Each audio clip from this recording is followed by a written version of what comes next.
Olá, boa tarde. São 14 horas e 16 minutos no horário de Brasília. E a partir de agora, você confere um resumo das notícias do Brasil e do mundo.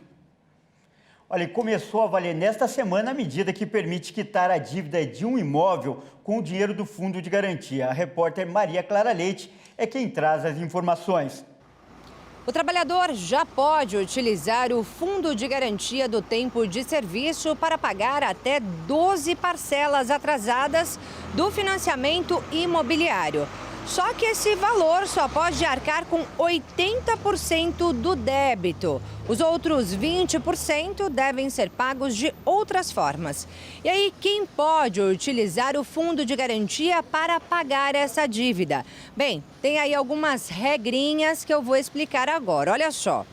O valor de avaliação do imóvel com parcelas em atraso deve ser de até 1,5 milhão, ou seja, R$1,5 milhão. A pessoa não pode possuir outro imóvel no município onde mora ou trabalha. Não pode também ter outro financiamento ativo no sistema financeiro de habitação. E a pessoa precisa ter 3 anos de trabalho sob o regime do FGTS. Só que aí não precisa estar com um contrato de trabalho ativo. Essas regras foram publicadas pela Caixa Econômica Federal no novo manual do FGTS, Utilização na Moradia Própria. Só que esse tipo de negociação só vai valer até o dia 31 de dezembro deste ano. Já as demais regras para o uso de recursos das contas do FGTS continuam valendo. E aí eu lembro que o fundo de garantia pode ser utilizado para a aquisição de um imóvel, para liquidação, amortização ou então para o pagamento de parte das prestações. Para mais informações, você pode acessar o site caixa.gov.br. E hoje, dia 3 de maio, é considerado o Dia Mundial de Combate à Asma. E essa doença crônica é uma das que mais matam pessoas no mundo. Por isso, é tão importante falar sobre o assunto. Vamos acompanhar na reportagem do Almeida Júnior. Michele tem 36 anos e desde os 20 convive com a asma. Ela descobriu a doença depois de uma crise de tosse. O caso dela é considerado grave. Foram várias internações e uso de medicamentos. Ela precisou se aposentar aos 28 anos. Eu sou aposentada já há quase 10 anos já, desde 2014. E hoje eu tenho um problema motor por conta do excesso do corticoide. Então hoje eu ando com o auxílio de um andador. Tive um ganho pulmonar muito bom, que hoje eu consigo dialogar, porque há uns anos atrás eu não conseguia formular uma frase, não conseguia tomar banho sozinha, não conseguia me trocar sozinha. Trouxe muitas complicações para minha vida. Já a Renata, de 51, descobriu a doença ainda na adolescência. Ela fez um tratamento e ficou livre do problema por muito tempo, mas a asma voltou depois que ela contraiu a Covid-19. Porque uma vez que eu já tive asma, a asma podia nunca mais voltar, podia voltar por um outro motivo qualquer e voltou por causa do que eu peguei Covid. A asma é uma das doenças crônicas que mais afetam crianças e adultos no mundo. São aproximadamente 300 milhões. Aqui no Brasil, o número chega a 20 milhões. A asma acomete as vias respiratórias, especialmente os brônquios, que são os canais por onde o ar passa até chegar aos pulmões, fazendo com que fiquem inflamadas, inchadas e produzam muco ou secreção em excesso. Isso pode causar dificuldades para respirar, tosse e falta de ar. Um estudo da Associação Brasileira de Alergia e Imunologia aponta que a asma é responsável por 7 milhões de mortes prematuras em todo o mundo. Aqui no Brasil, são cerca de 2.000 mortes por ano. Pessoas com alergias respiratórias, como asma, sofrem mais com a poluição. Os especialistas afirmam que as pessoas que têm asma precisam se preocupar principalmente com a limpeza do ambiente que frequentam. Entrando no lugar que tem poeira da asma. Tem coisas que são famosas, né, para o gatilho, né, por serem gatilhos, né, que não são o que mais, em geral, todo mundo fala assim, A, B e C. O outro fala D, J e C. O outro fala L, M e C. Quer dizer, então esse C aqui, que é o que mais comum, é o quê? Poeira.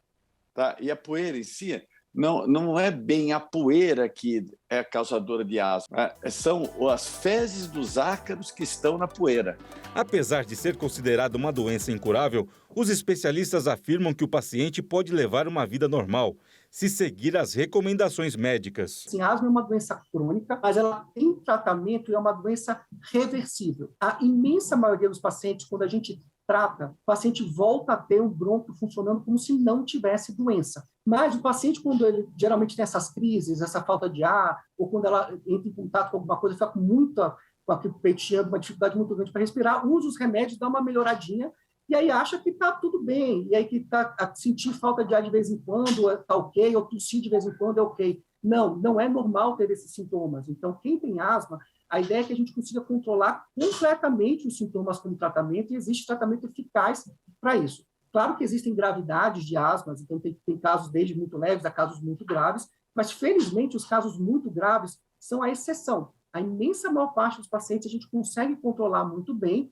Recomendações que a Michele passou a seguir e agora aprendeu a passar para outras pessoas que convivem com a asma. As pessoas têm muito preconceito, porque elas não compreendem.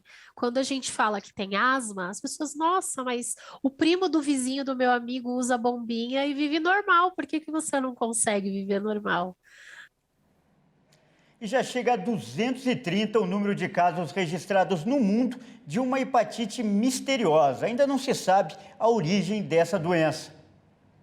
Um tipo misterioso de hepatite em crianças vem causando preocupação. A Organização Mundial da Saúde anunciou nesta terça-feira ter recebido comunicados de 228 casos em 209 países. Outros 50 estão sendo investigados. A maioria dos casos foi registrado na Europa, principalmente no Reino Unido. A origem dessa hepatite ainda é um mistério.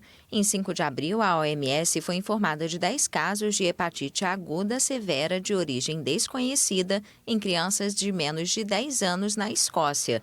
3 dias depois, já haviam sido identificados 74 casos no Reino Unido. Esse tipo de doença produz icterícia, diarreia, vômitos e dores abdominais. Alguns casos demandaram transplante de fígado e pelo menos uma criança morreu. Segundo o Centro Europeu para a Prevenção e o Controle de Enfermidades e a OMS, os vírus comuns da hepatite não foram registrados em nenhum dos casos. Uma hipótese levantada nos Estados Unidos é de que a origem pode ser um patógeno comum chamado adenovírus 41. Os adenovírus provocam problemas respiratórios, digestivos ou conjuntivite.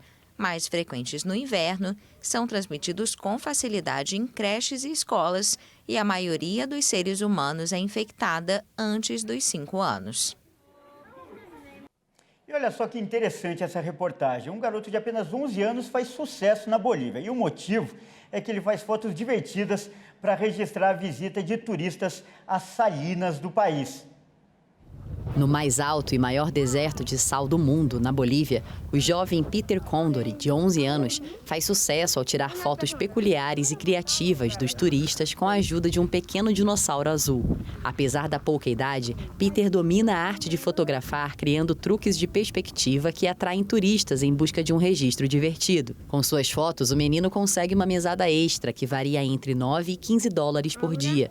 E com o dinheiro, ele ajuda os pais a comprar comida. comprar cebola, papa. Ajudo a comprar cebolas, batatas, alface, compro roupas para meus irmãos, brinquedos, os ajudo a comprar. Em algumas épocas, quando precisam de material, eu lhes dou. E dou para que gastem no recreio. Les doy para su recreo, para que se gastem. A Salina de Uyuni, no sul da Bolívia, é uma das principais atrações turísticas do país dos Andes. As restrições impostas pela pandemia atingiram duramente os habitantes locais que dependem do turismo para sobreviver. E a gente fica por aqui, mas às 16 horas eu volto com mais notícias para você. Então, até mais!